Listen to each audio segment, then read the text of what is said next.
akala ni Angel, kasama na ako nasunog ng bahay namin. Sinubukan ho niya kayong iligtas. Pero masyado na ho, malaki daw yung sunog. Sising-sisi ho si Angel na hindi niya kayo nabalikan. Hindi pa rin siya nagbabago, no? Pinabaliktad pa rin niya yung mga kwento. Kwento? Ano ang kwento? Ano ho bang totoo? Diretsuhin niyo ako, Aling Merly.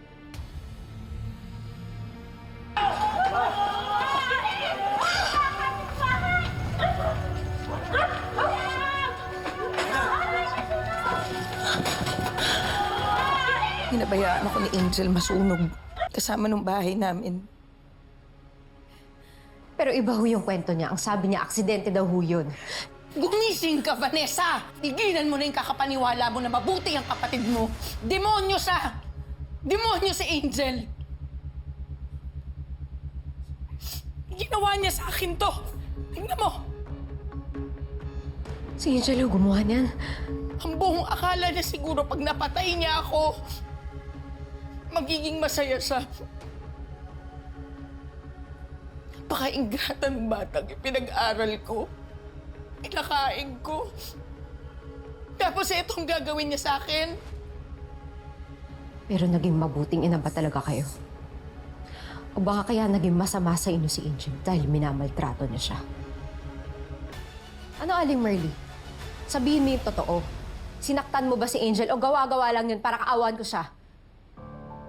Nung pinagbuntis ko si Angel, akala ko magbabago ang buhay namin.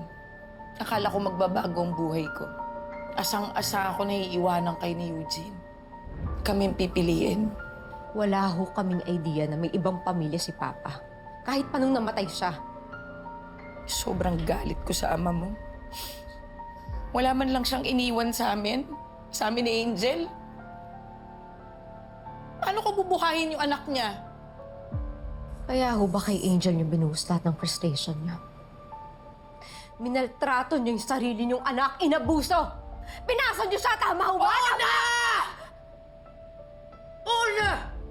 Alam ko yun! Masama akong nanay, alam ko yun! Pero bawat palo, bawat sabunot, bawat paso, pinagbayaran ko yun. Siniguro ni Angel na pagbabayaran ko yun.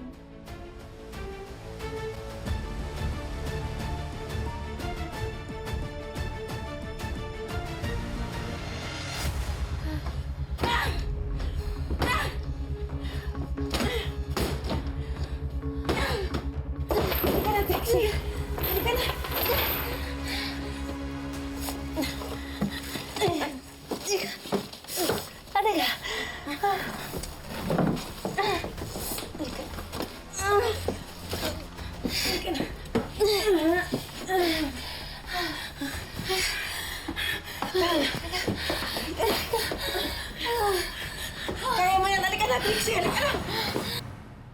Ilang beses ako humingi ng tawad sa kanya. Hindi niya tinanggap. Kung minahal niyo at inalagaan niyo lang si Angel, hindi siya lalaking bayolente.